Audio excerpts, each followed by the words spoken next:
E aí pessoal, tudo bem? Estamos de volta com mais dicas, agora falando sobre filosofia do direito, para o nosso exame aí de ordem da Fundação Getúlio Vargas, focado justamente no exame de vocês, não é mesmo? E o que é importante saber nesse exame de ordem sobre as possíveis questões a serem abordadas em filosofia do direito. Primeiro ponto, pessoal, partindo dos clássicos, não é? Aquilo que nos interessa dentro do direito e sua filosofia, a partir da filosofia clássica. E nós vamos aí para aquela vertente do direito, do justnaturalismo, aquela vertente tradicional, daquela tal filosofia aristotélico-tomista, estudando dois autores super interessantes. Vamos lá, Aristóteles, então, é um deles. O que interessa sobre Aristóteles, pessoal? Para o direito, o que interessa é que Aristóteles tem uma obra chamada Ética a Nicômaco. E nessa obra, o Aristóteles desenvolve aquilo que ele entende por uma certa teoria da justiça, ok? A respeito dessa teoria da justiça, a gente só vai conseguir entender aí os mais inúmeros desdobramentos das ideias de Aristóteles, sabendo em um estágio inicial a visão que Aristóteles tinha do ser humano, da pessoa. O ser humano, a pessoa, o cidadão, à época para Aristóteles, ele possuía aí uma natureza com três dimensões, ok? O homem, por assim dizer nas palavras de Aristóteles, é um animal racional, político ou social, por assim dizer.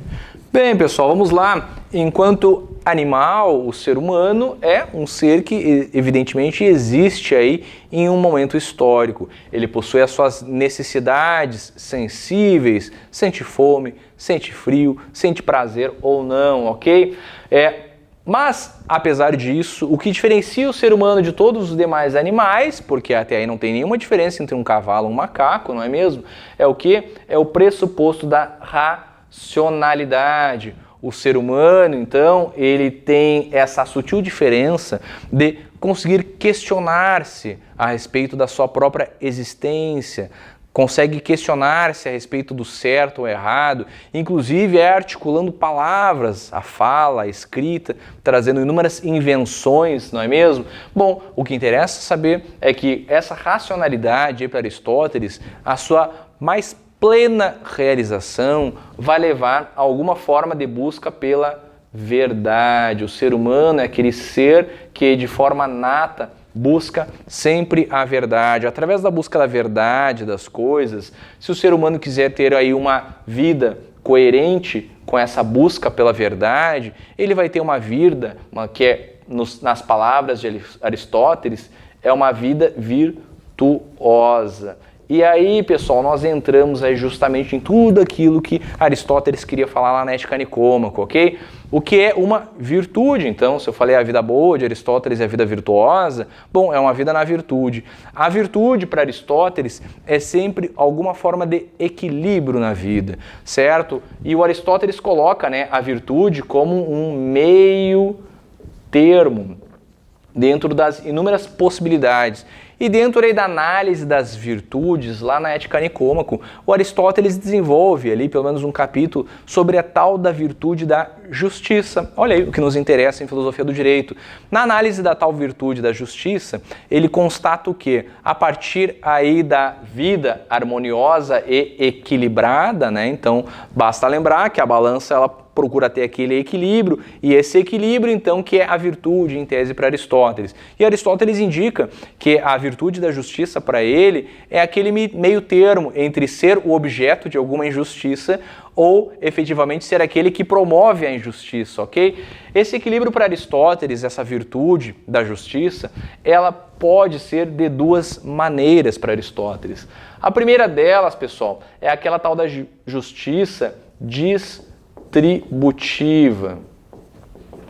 Primeira forma ou manifestação de justiça, a justiça distributiva. A segunda forma ou manifestação de justiça para Aristóteles é a justiça corretiva. O que quer dizer isso? Vamos lá. A justiça distributiva é aquela forma de justiça ou de meio termo ou de equilíbrio ou virtude que diz respeito à relação do ente singularmente entendido, o ente, então, usando a nossa palavra aí, o ente privado em relação ao todo, ao público. É alguma forma de participação do privado tendo algum direito no quinhão do público. Por isso, distributiva, porque Aristóteles reconhece, então, que, usando uma expressão mais contemporânea, que o Estado, não é mesmo, a polis, ela tinha ainda assim algum dever, né? O público tinha um dever em relação ao privado acerca de certas coisas, certos termos, não é? E o exemplo mais clássico é o quê? Imaginem vocês lá um cidadão grego que vai para a guerra, né? Ele tem que abdicar de uma série de coisas da sua vida, inclusive a sua integridade, a própria vida, não? Ele abdica de tudo isso e, voltando, regressando para a polis, bom, ele teve que abdicar de uma série de coisas aí para o benefício coletivo, para o benefício da polis.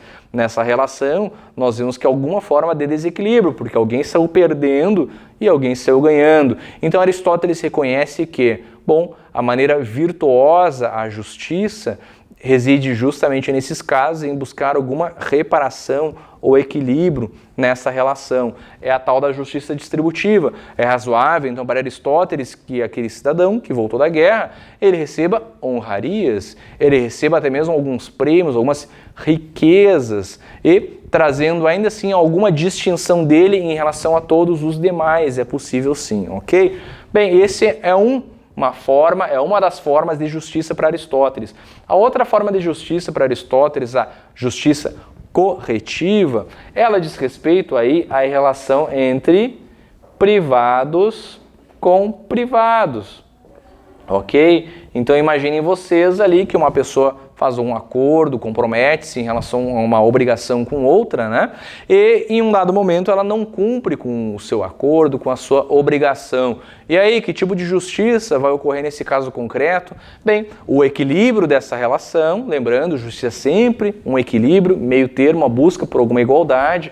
O equilíbrio nessa relação vai se dar através da tal justiça corretiva, certo, pessoal? Bom, isso é o que nós temos para Aristóteles, ok? Que já ocupa aí um pedaço inteiro do quadro. Avançando alguns séculos, nós vemos que na Idade Média houve uma releitura dessas ideias de Aristóteles por um outro filósofo extremamente famoso chamado São Tomás de Aquino. E o São Tomás de Aquino, ele na verdade faz o quê? Faz uma certa conversão ao cristianismo de todas as ideias de Aristóteles. O São Tomás de Aquino, em uma obra chamada Suma Teológica, traz uma série de tratados sobre os mais diversos temas possíveis da humanidade, fala lá dos corpos celestes, fala dos anjos, enfim, porque ele tinha uma preocupação, claro, você tem o São ali na frente dele, a gente imagina que tem algum quê de religião, não é mesmo?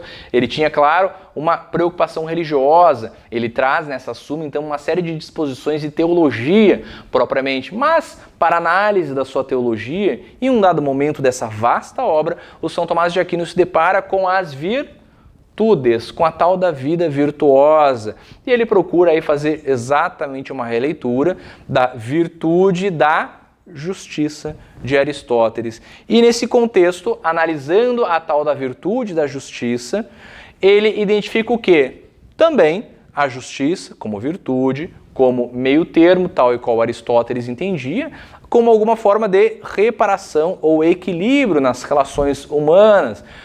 Essa reparação ou esse equilíbrio nas relações poderia se dar de que maneira?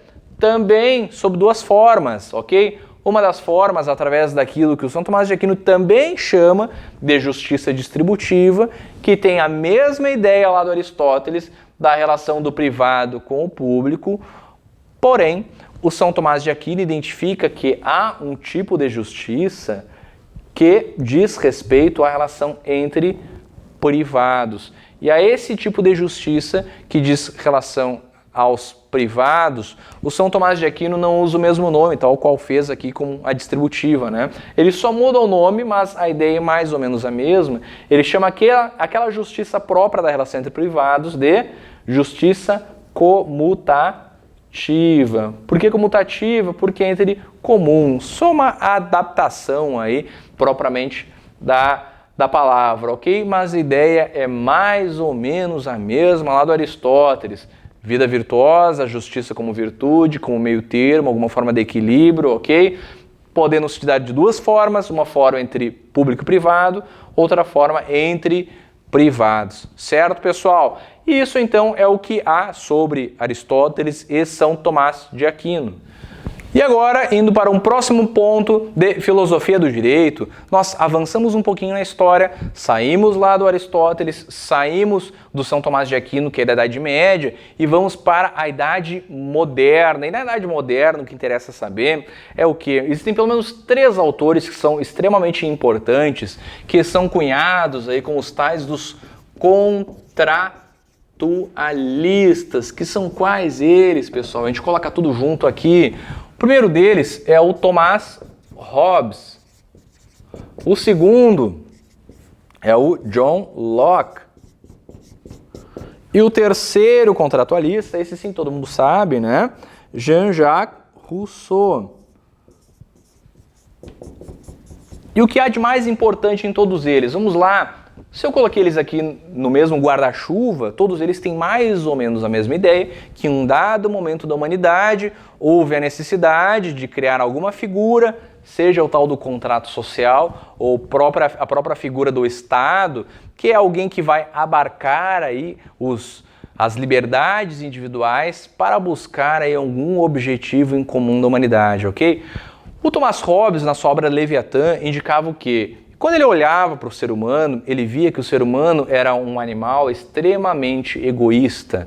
Era alguém que, a todo custo, buscaria, aí, em um momento de extrema pressão, sempre a manutenção dos seus próprios interesses, o individualismo exacerbado aí na visão do Hobbes.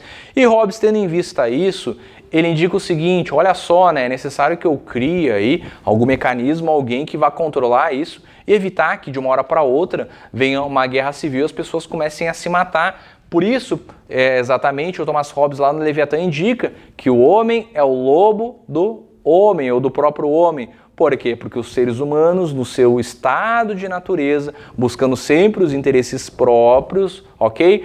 Diante de alguma restrição ou de alguma barreira, ele tende a tentar romper ou aniquilar aquele outro que está diante aí da perfectibilização dos seus objetivos, ok? E para isso, então, Thomas Hobbes admite a figura do Estado. O Estado, que para Hobbes aqui, ó, é o Estado absoluto. O Hobbes admite, então, que esse Estado, ele retire as liberdades individuais na sua mais ampla expressão. E o próprio Hobbes falava lá no Leviatã, olha só, o Estado pode me tirar tudo, menos a vida. A única coisa, claro, que o Hobbes se interessava, então, era evidentemente com a vida. Mesmo que surja uma figura aí mítica chamada de Estado, bom, esse Estado não retirando a minha vida, mas garantindo ao menos a minha existência, já basta. Aí das mais diversas maneiras que Hobbes vai abordar a matéria. Mas o ponto fundamental é esse: o Hobbes ele permite a existência de um Estado absoluto que, qualquer que seja a sua finalidade, possa ainda assim tolher as liberdades individuais em busca da manutenção da vida das pessoas, certo?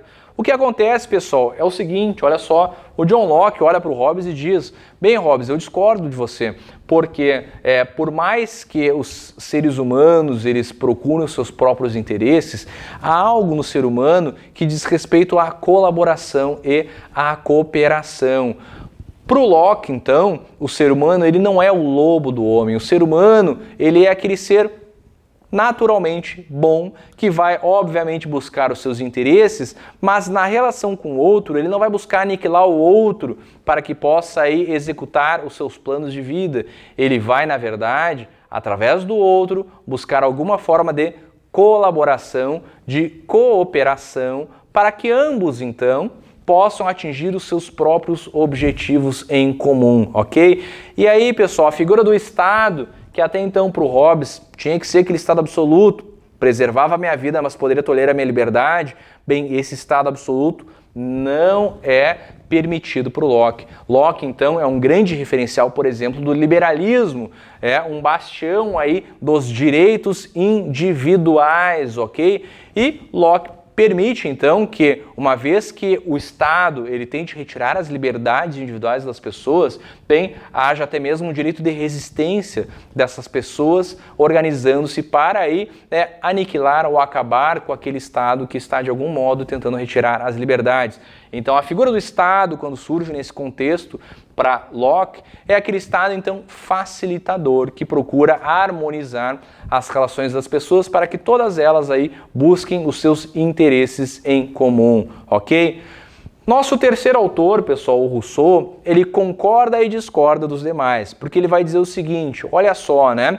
Eu acho que o Hobbes estava certo em parte, eu acho que o Locke estava certo em parte, na medida que, e aí a ideia do Rousseau na sua obra do Contrato Social, o Rousseau entende que o ser humano, ele realmente, como dizia o Locke, ele é naturalmente um ser bom que vai buscar aí a cooperação das pessoas para que todos em um mundo lindo possam alcançar os seus objetivos. Porém, o Rousseau diz o seguinte, bem, mas em um dado momento da vida, é possível que aquela pessoa boazinha, ela possa vir a corromper-se, ela possa vir a tornar-se uma pessoa má. E aí, então, é necessário que haja alguma figura que aquilo aí que atribuem como um contrato, alguma forma de consenso, de que na possibilidade, então, da existência dessa situação, aquela figura, aquele ente coletivo, possa, de alguma maneira, ainda assim, manter a paz e a ordem sociais, ok? 3 autores extremamente interessantes e importantes que a banca cobra bastante. E agora, acabando com a aula, olha aí, dica fundamental, última dica de hoje. Nosso próximo autor, pessoal, é um brasileiro, veja só, o brasileiro Miguel Reale. E o que todo mundo precisa saber sobre o Miguel Reale, que ele tem uma obra chamada Teoria Tridimensional do Direito. E a partir da teoria tridimensional do direito, o Miguel Reale percebe o seguinte, olha só, o direito, ele é composto de 3 dimensões diversas, essas dimensões conversam entre si e essas dimensões é que formam aquilo que nós entendemos como direito. Que são quais as tais das dimensões, pessoal? Vamos lá, né? Uma primeira dimensão é a dimensão fática, são os fatos, são aqueles acontecimentos sociais, obviamente, sobre os quais aí eu tenho uma predileção ou não, são os fatos da vida, ok? Determinados fatos, em grande parte das vezes, bem, esses fatos, esses eventos sociais, a eles eu posso atribuir alguma forma de valor. Portanto, segunda dimensão do direito é a dimensão valorativa. Até que ponto importa ou eu quero preservar determinados fatos sociais. E uma vez que eu identifico alguns valores, né, de fatos sociais, é natural então que eu faça o quê? Que eu faça normas para proteger esses determinados fatos sociais. Mas aí, pessoal, é que vem a encrenca, olha só, muitas vezes eu não preciso alterar uma norma, na visão do Miguel Reale, para que aquele fato social seja aí defendido ou quisto ou protegido por nosso ordenamento jurídico. Sabemos, né, que não é possível legislar sobre tudo na vida, muitas vezes os fatos evoluem, os valores às vezes permanecem ou até mudam também em relação a determinados fatos, não é mesmo? Mas a nossa legislação, as nossas normas, em regra, elas tendem a não mudar com tanta facilidade assim, ok? E aí Miguel Reale, então, percebe que existem algumas circunstâncias que, e aí dá um exemplo que todo mundo vai entender, olha só, a decisão do nosso Supremo com base no Miguel Reale, ok? Casamento homoafetivo. Na época lá, quando começaram as primeiras decisões, né, se nós pararmos para analisar o Código Civil, quando fala sobre casamento, só homem e mulher, não é mesmo? Ah, mas como é possível, então, pessoas do mesmo sexo, por exemplo, casando? Isso aí é um descompasso, está aí anulando, está rasgando o texto da lei? Não está não, pessoal, na visão da teoria tridimensional do direito. Por quê? Porque por mais que os fatos mudem, bem, a época do Código Civil, né, o natural, o normal, a maioria dos casos, dizia respeito ao que é casamento de pessoas do mesmo sexo, não é? Porém, os fatos mudaram, as coisas evoluíram e admite-se, então, que haja, sim, a possibilidade de união entre pessoas do mesmo sexo. E aí isso vai mudar alguma coisa? Não, por quê? Se lá no passado, quando eu vi aquele determinado fato social, que era a relação, o casamento de um homem e de uma mulher, o que eu tinha como objetivo, qual era o valor, né, que eu queria proteger à época? Bem, o valor que eu queria proteger à época era a família, não é mesmo? E é possível, sim, hoje nós vemos que existam famílias com pessoas do mesmo sexo, gênero, é possível que existam famílias onde há só uma mãe, um filho, um pai, um filho ou filha, e assim por diante.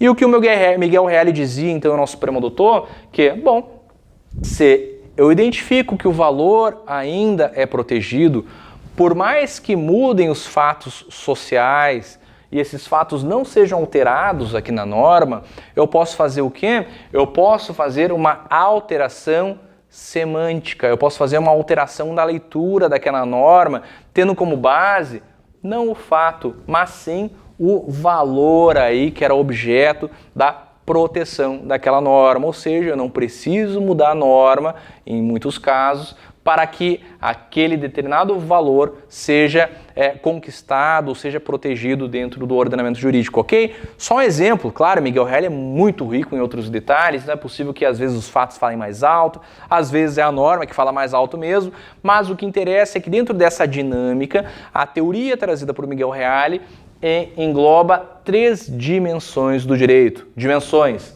fática, dimensão valorativa e dimensão normativa, e tudo misturado, todo mundo conversando ao mesmo tempo, ok, pessoal? Bem, essas eram as dicas, é aquilo que toda e qualquer pessoa que precisa passar no exame de ordem precisa saber também, ok? Muito obrigado pela atenção de vocês e até logo!